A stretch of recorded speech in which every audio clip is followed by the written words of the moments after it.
You know what's everyone's inner desire when it comes to painting? Is to have florals that are light, colorful, and alive. And the best way for us to make our florals alive is by using colors and having lots and lots of colors. I want to walk through with you a painting that I did where I limited my color palette. I want to show you how being able to limit your palette and taking that step to just choose 3 to 4 colors and painting with them and what you can learn from it. This painting is also part of our Color Quest Season 1 that happened in 2024, and I'm really excited to share this with you because I believe that our students not only understood the impact of just painting with a limited palette, but also understanding the way in which we can suddenly start planning and also the possibilities of just using 3 colors. In every painting, many of us think that the secret is owning more colors. Every new shade might feel like it could potentially be the missing piece. And even with 42 tubes in my palette, my paintings still fell flat. I kept reaching for the same pinks, greens, safe, predictable, and deep inside, I often wondered if maybe I just wasn't good with color. But what I realized that in this case, color isn't about how many paints you own. It's really about how we use them. And when every color tries to shout, then nothing gets heard. So when we started to choose with more intention, I sat down, swatched all of my paints, and gave colors permission to lead, support, and accent. Suddenly things feel a lot more harmonious. And even right now, as you're watching me paint with just 3 warm primaries, you can begin to see the endless possibilities. This is really the power of limiting your paints because it forces you to just use what we have. Now, the hardest part for most of us really isn't technique.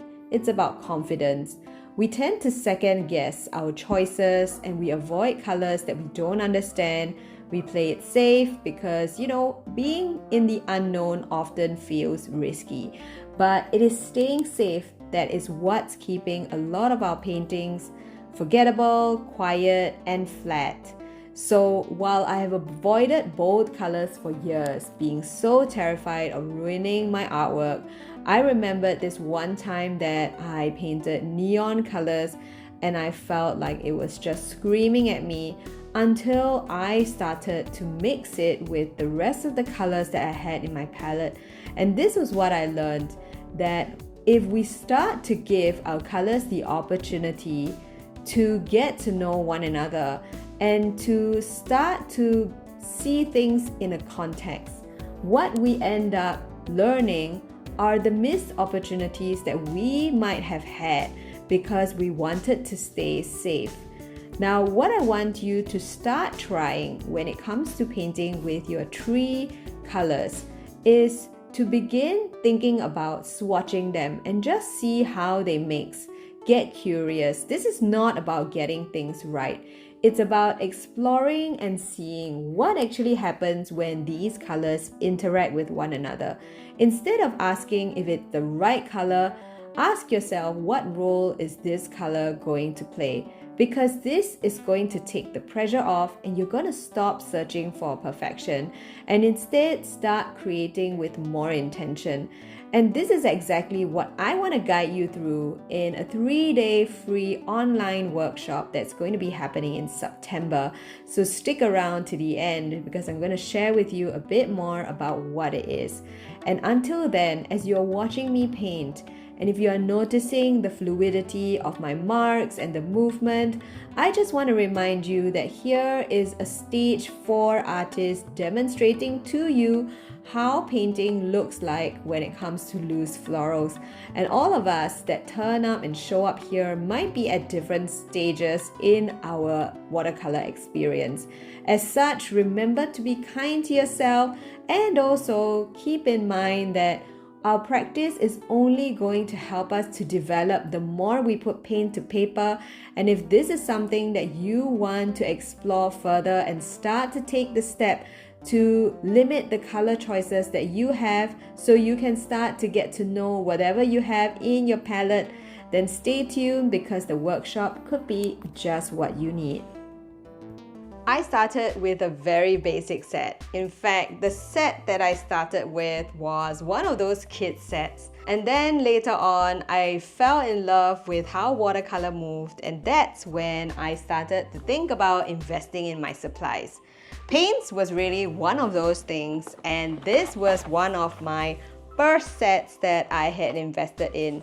I made sure that I had all the colors so that I will be able to finally make my florals come alive. I want to talk about the decision fatigue that tends to come with having too many paints in your palette. I curated this palette. I went to Japan and I learned that Holbein came from Japan.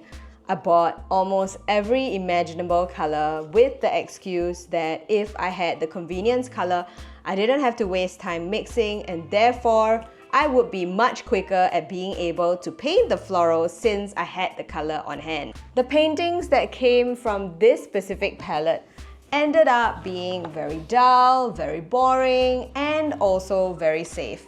I noticed that I always leaned into similar palettes every time I came through my practice, and this was where I noticed I had such a gap in the way I was using paints. Despite having the privilege of having it all, I still struggled with being able to identify how to put colors together.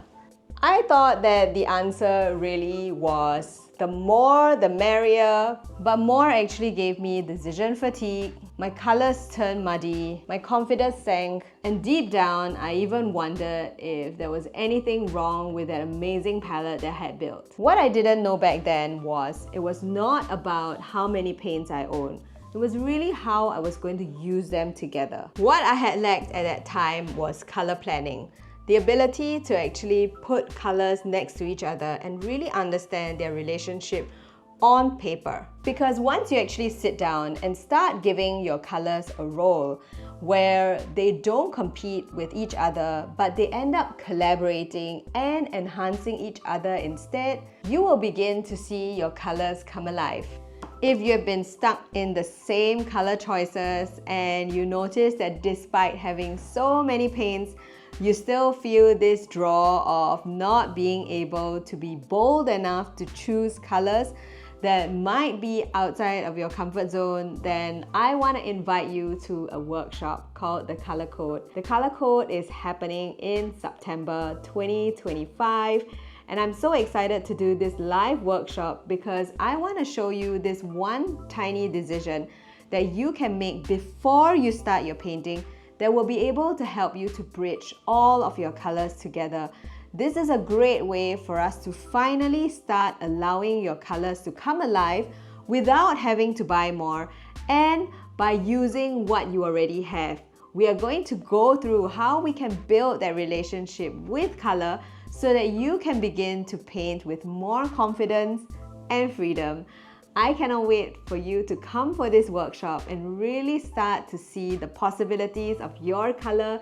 So if this is something that you have been craving, I hope that this workshop will really help you with your palette. And with that, I can't wait to hear down in the comments below the number of paints that you own.